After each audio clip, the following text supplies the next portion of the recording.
Will everyone please join Gasho. And repeat the Nembutsu with me. Namo Amida Butsu. Namo Amida Butsu. Namo Amida Butsu. Namanda Namanda Namanda. Good morning. And welcome to the last Sunday service in April. And today is also the last day of April. And today's weather was very different than the last 2 days. How many of you were able to walk outside and enjoy the sunshine and the warm weather? Oh, good. I'm glad everybody across the Northwest was able to get outside, most likely, and go on a nice walk, go on a little nature walk. I know Reverend Cindy and I did. We really enjoyed walking all throughout downtown. We had to drop some things off at the dry cleaner. We had to go mail some things to the post office. Then we walked all the way to the Dancing Goats coffee shop to get some coffee. So we actually went on a nice little walk. I would highly suggest when the sun is out and shining to go out and grab a nice walk if you can. So today, being the last day of April, will also mark the last day or the last Sunday for the theme of the Dharma, right? So I'm kind of grouping all of my Dharma School Dharma talks in the theme of the three treasures. So for January and February, I talked about the Buddha or the great teacher. And then from March and then to April, I talked about the Dharma or the great teaching or the universal law that we all live in. And then starting next month in May and into June, I will talk about the Sangha, right? The community that we all live in, that who we all are, all of us fellow travelers of the Dharma.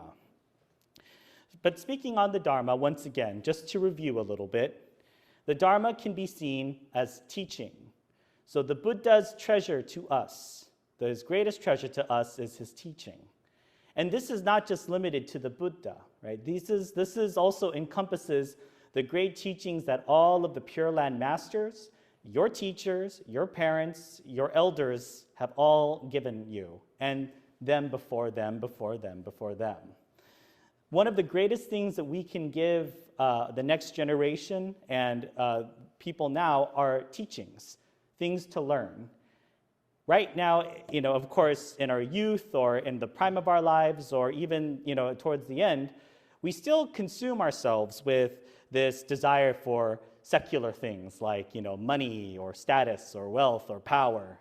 And, then for students, it's probably the next generation of thing that comes out in terms of electronics or possibly a car, right? We all have a desire for material things or things of status, things that make us feel good about ourselves or things that make us feel powerful.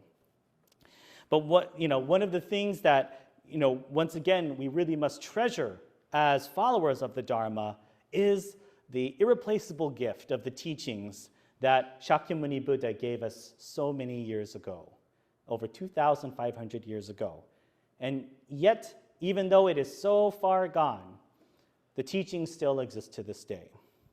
Part of this teaching is Namo Amida Butsu. This phrase has sustained itself throughout the ages, right? It was in Sanskrit, then in Chinese, then Korean, then Japanese, and now, of course, in the United States, where we speak predominantly English, we can say Namo Amida Butsu as I take refuge in the Buddha of infinite light and life. But why is this teaching so precious to us? Because this teaching teaches us that there is a Buddha, there is an ultimate truth that accepts us for who we really are, totally accepts us for who we really are, who we truly are. We see ourselves in many different lights. When we look at ourselves in the mirror, when we present ourselves to our friends, when we go for a job interview, or when we do an interview for school, or when we are on television, right? There's a certain side that we present to the world around us, or depending on who we're with. I'm certain when children address their parents, they address themselves a certain way. And when I address the Sangha, I address you all a certain way.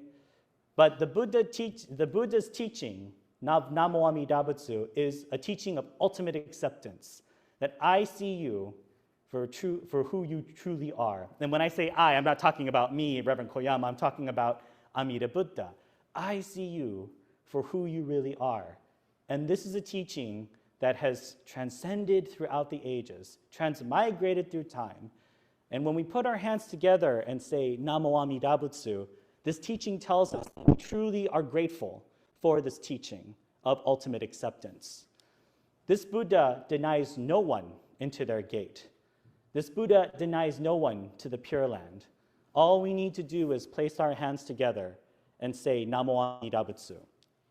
This isn't a key, of course. Like, this is not us saying Namo Amida Butsu. It's not, oh, this is like the secret key that unlocks the door, right? But this is a response to the accepting of this true gift of birth into the Pure Land, of birth into the realm of nirvana. As Dharma school students now, we're concerned with the grades that we're going to receive on our report card, the college acceptance letters, going to college, what our next assignment is, putting off this report until tomorrow. We are so concerned with, taking out financial aid, student loans. And these are all important things to remember, to fret about, to stress about, of course. Who doesn't stress about these things? These things are totally there for you to think about and plan for your futures.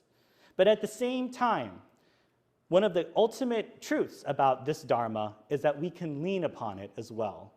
For when we find ourselves in a sense of deep loss or a sense of deep stress or a sense of deep anxiety, the Nembutsu teaching is there for us to take comfort in. So for all of you students who are going to be graduating and going off to college soon, let me guarantee you, and of course I speak from experience, as has everyone who else went off into the world, that you will experience times of anxiety. You will experience times of great stress, but that is okay because Buddhism teaches us that these feelings are normal. Okay, so don't ever let anyone tell you, well, you're a Buddhist, so you should just take things in stride. No, Buddhists feel these emotions and these feelings as much as the next person does. We get angry, we get sad, we get upset, we cry, we feel all of these things. We are just as attached to the world. We are just as attached to everyone else as much as the next person. But because of this, we can rely solely on the teachings of Amida Buddha. We can rely solely on the wisdom and compassion of Amida Buddha. This will help us in life in the sense that we can understand life better. This isn't going to, saying Namo Amida Butsu isn't going to help you get an A on your next exam. It's not going to win you the lottery. It's not going to, give you the material things that we also desire in this world. But Namo Amida Butsu is a gift freely given to us, a teaching that is freely given to us from the land of pure bliss, that is the realm of the Dharma. And once we accept this, once we truly accept this, then we get something that's even better than financial gain, wealth, status, or a 4.0 GPA. Now, of course, 4.0 GPAs aren't a thing to put down. So do as best as you can, Dharma school students, on your schoolwork. But one thing that really gives us, that the Nembutsu really gives us, is this feeling of being truly settled. This feeling of being truly accepting, knowing that you are accepted as you are, as you are. The unconditional love that one feels when a person knows that no matter how imperfect as we may be, Amida Buddha still welcomes us with open arms to the Pure Land. So with this teaching in mind, this teaching that has come so far over the years, I can't imagine that this teaching will go anywhere. And in fact, it is incumbent upon all of us continuing this journey to help share this teaching as well. I'm not saying you should go out and try to convert people. I'm not saying that you should invade their space and try to, force your teachings upon people. But if a person notices that if a person notices you actually saying the Nembutsu, or if you're actually, feeling, in a sense, calm and resolute and truly settled, tell them why. It is the teaching that helps us feel this way. It is the teaching that we truly are given freely, right? No matter how much money we give, it's not going to get us closer to the Pure Land. No matter how much money we make, it's not going to get us closer to the Pure Land. It is, the benefits of the Pure Land are freely given to us here and now, unconditionally. And this is the teaching that I want to leave all of you Dharma School students with, is that there is wisdom and compassion that is still being purported to all of us, that is still being given freely to all of us on a day-to-day basis, a second-by-second basis. It is easy to get caught up in our own lives, and it happens to me as well. I think about the next vacation that's going to come. I think about what I'm going to eat for dinner.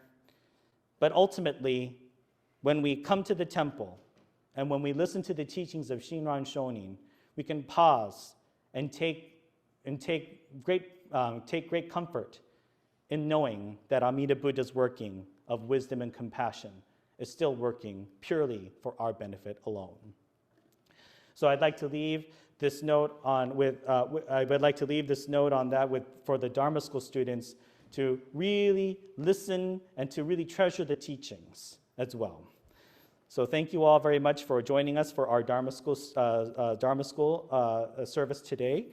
In closing, will you please join me in Gassho?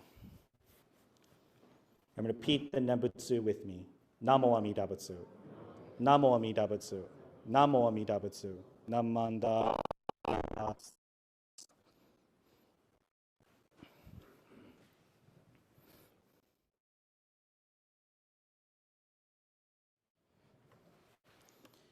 Will you all please join me in Gassho?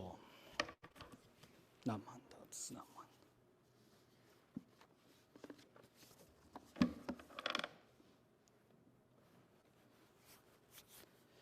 There is nothing I can do about your fellow practicers who say that they wait for the moment of death, those whose Shinjin has become true and real, this being the benefit of the vow, have been grasped, never to be abandoned. Hence, they do not depend on Amida's coming at the moment of death. The person whose Shinjin has not yet become settled awaits the moment of death in anticipation of Amida's coming. Namo Amida Butsu. Namo Amida Butsu. Namo Amida Butsu. Namanda, Namanda, Namanda, Namanda. Good morning again, everyone. The quotation that I did today, or that I read from this morning, comes from Shinran Shonin's Matto Sho, or letters, or called the Lamp for the Latter Ages. These are letters that Shinran Shonin wrote directly to the people who followed him, right? The people who learned from him and followed from him. And it's quite inspiring that these letters have also survived the tests of time. Because now when we want to get information from someone, or if we want their opinion or their thoughts on something, we can text them, or we can get an email from them, right? And it usually comes to us like this. With these letters, they had to cross through many precincts or fiefdoms at the time, in order to get to Shinran in Kyoto. Shinran also traveled all throughout the land of Japan, going from Kyoto to Echigo to the Kanto area back to Kyoto. So he amassed quite a following during his life. But of course, when you have a teaching that is so somewhat, deceptively simple, right? When we say just say Namo Amida Butsu, people kind of go, is that really all that it is? There has to be something more to it than that. So there's many stories as well of Shinran Shonin having to explain to various followers, it is just the Nembutsu, and here is why. So the why part can get a little bit complicated, when you go deep into the teachings, when you see Shinran Shonin in the Kyogyo Shinsho, or his magnum opus, his big writing, you see him pull from many texts, trying to he's citing his sources, he's defending the teaching, he's pulling out all of his academic prowess, right? And Shinran Shonin, make no mistake, was a very achieved academic. If you don't believe me, all you have to do is go into our our storage area, pick up one of these books of the collected works of Shinran, and you can see Shinran Shonin has an amazing grasp of all of the sutras in the Mahayana canon. But again, when we read the letters, Shinran Shonin is speaking directly to his followers, and so you see the ministerial side to his personality. You don't see the scholarly monk, right? Which, of course, a lot of us Buddhist ministers become kind of obsessed with because we love to read his writings and analyze them, look at the Chinese characters and start going, ooh, what does he mean by this? But then, of course, we realize that, well, to really reach out and touch people and to get them inspired by the teachings, we can't just rely on the academic teaching alone. So when we see Shinran Shonin write his letters to his followers, he's speaking to them more on a personal and a very, very emotional level as well. So one of the things that Shinran Shonin was talking about in The Lamp for the Latter Ages, right, is that this concept of, or misunderstanding of Pure Land Buddhism, that yes, absolutely, at the moment of our passing, Amida Buddha appears before us and guides us to the Pure Land, right? That is doctrine, that is in there. The problem is that many people were starting to become obsessed with death, or they were becoming obsessed with this like, okay, after I die, everything's going to get better, right? And Shinran Shonin was very much against this idea. We can clearly see that in many of his writings, that Shinran Shonin's real understanding was that death is not something to be feared or fretted about or looked forward to, right? It says your birth in the Pure Land is settled, so you should be settled now, right? All of this anxiety, all of this topic of, oh gosh, I have to wait, or oh gosh, I have to wait until the moment of death, or oh gosh, I have to, all the happiness is going to come to me after I die, right? This is not what Shinran was going for here. It was that the working of the vow, as I explained in the previous Dharma talk, is working towards us in the here and now. This is happening for us here and now, right? So therefore, you shouldn't have to worry about what's going to happen tomorrow or when you're going to die, or but he does say, make sure that your resolution or that your feeling or that your entrusting is settled in the here and now, as opposed to, oh my gosh, I just have to wait until after I die. This is the last Sunday of April, and as we all know, right, we don't often consider sometimes how quickly time goes by. We are at the end of April, and this day, April 30th of 2023, will never be repeated again in our lives. And, this month is already over, and we are going to be entering the fifth month of this year. And there's only 12 months in a year. So this means that the year is almost half over. I can't believe it. For us Buddhists, I think sometimes we find it hard to navigate between being present, dwelling in the past, and then focusing too much onto the future. It is very easy. We see it all the time on Facebook or through other, feel-good ads or self-help gurus. We hear, just stay in the present all the time. It's kind of like preached to us, actually. Just stay in the present. Worry about the present. Don't worry about tomorrow. Don't worry about yesterday. But actually, and this is me being a little bit biased, of course, I was a history major in my undergraduate. So I was kind of obsessed with the past, actually. I was very interested to learn about the history of our teaching of Jodo Shinshu. And interestingly enough, it was my interest in Japanese history that actually contributed to my desire to become a Jodo Shinshu priest. When I learned about the colorful history of Honganji, and believe me, it is colorful, I realized that this was a calling that I needed to explore a lot more. So, actually, when you think about it, reviewing the past or giving it a very healthy thought and proper respect is very much incumbent upon how we consider our choices in the present. I sometimes wonder if people, when they say just stay in the present or worry about this present moment, know what that really means. Now, of course, we fret about the future too.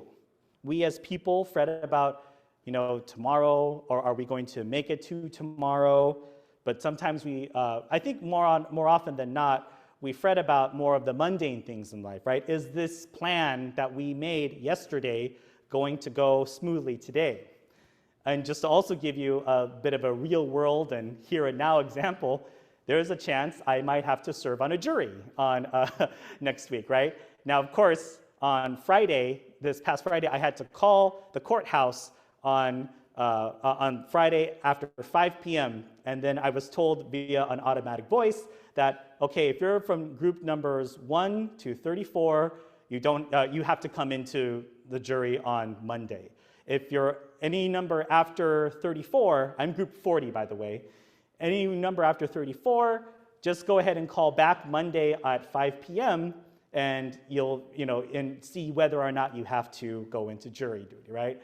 So of course, I know the cliches, I know all of the, the feelings. Sometimes people are all like, oh gosh, I don't want to serve at a jury. I have better things to do with my time, right? And the other thing too is that, there's that anxiety, right? I don't know, right? I have to call back on Monday. I have to call back on Monday after 5 p.m. to figure out whether or not I'm going to be called for Tuesday. And then if I'm not called for Tuesday, I have to call back on Tuesday evening and then see if I have to go in then, right? So there's a lot of anxiety there because what does this mean? This means that I can't really make long-term plans. This means that I can't really oh, let's all go out for dinner or let's go out for lunch. I may not be able to do that because I have to serve on a jury.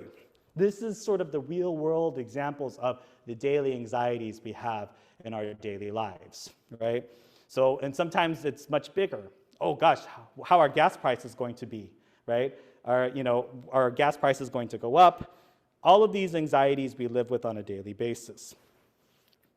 So I think for us as Jodo Shinshu Buddhists, it's almost impossible for us not to fret about the things of the past, what happened yesterday, and to kind of worry about what's going to happen into the future.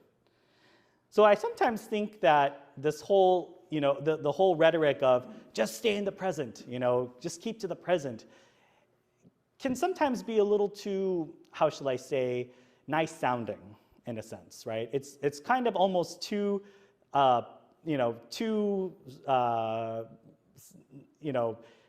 think not living in the moment, or not living in the moment, but sometimes I think it's too cliche, I should say. We think as Buddhists we're supposed to just, put off the fears and the woes of tomorrow and of the past and just stay in the present now, right? We think too much, we think that, oh, we have to think this way or we have to be this way. But actually, as what Shinran Shonin tells us is that it is virtually impossible for us not to worry. And so therefore, we must rely fully on the wisdom and compassion of Amida Buddha. And interestingly enough, when we do truly feel that resolution, that real feeling of acceptance of this wisdom and compassion, that's kind of when the worrying stops, right? That's kind of when this anxiety sort of ceases. But at the same time, we are bonbu, right? We've heard this word before. We are ordinary, unenlightened beings. We are not enlightened yet. So we are always constantly entangled with the everyday's anxieties that we experience on a daily basis. Now that the month of April is coming to an end, for us here in the Jodo Shinshu community, for us at the Tacoma Buddhist Temple, we're also thinking towards the future, right? What do we have in a week? We have sukiyaki. So if we all can stay, right, let's help, David help set up.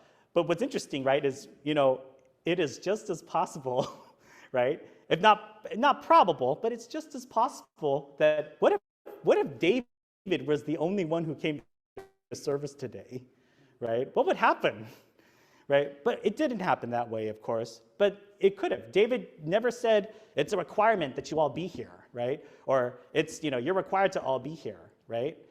Actually, David just, reminded us and said, this is happening. Those who can stay, please stay. And out of the goodness of all of your hearts, many of you are going to stay. But, right, at the end of the day, nothing is ever guaranteed. So sometimes we do worry about these things of the past, of the future, and in the present. But as Shinran Shonin tells us, these anxieties, as normal as they are, once we've truly listened and accepted Amida Buddha's wisdom and compassion, those are the ones who are truly settled. It may not be as extreme as a moment of, oh gosh, I'm waiting until the moment that I die, or I'm waiting to get to the Pure Land so I can be forever happy. But at the same time, it helps us with this sort of navigation that we have to do as Buddhists, where we plan ahead, live in the present, and reflect on the past. So if I'm going to state, right, it's that we shouldn't dwell on the past. We should reflect on the past, right? Reflect on the past. Be present, right? It's not just enough to be present, but live in the present, right? Live here and now. But then consider the future, right? Don't antagonize or don't agonize about the future, but consider the future as well. Consider future possibilities. These are the nice middle ways that we as Buddhists can sort of tangle with these emotions and these anxieties on an everyday basis. So with that being said, I would like to thank you all for joining us today for our adult service and the last service in the month of April. I certainly hope that the weather gets warmer again and that we'll be able to go out. But actually, it's not raining right now, so you can all still take your daily walks, but you'll probably have to wear a jacket. So with that being said, will you all please join me in Gassho? There is nothing I can do about your fellow practicers who say that they await the moment of death. Those whose Shinjin has become true and real, this being the benefit of the vow, have been grasped, never to be abandoned. Hence, they do not depend on Amida's coming at the moment of death. The person whose Shinjin has not yet become settled awaits the moment of death in anticipation of Amida's coming. Namo Amida Butsu. Namo Amida Butsu. Namo Amida Butsu.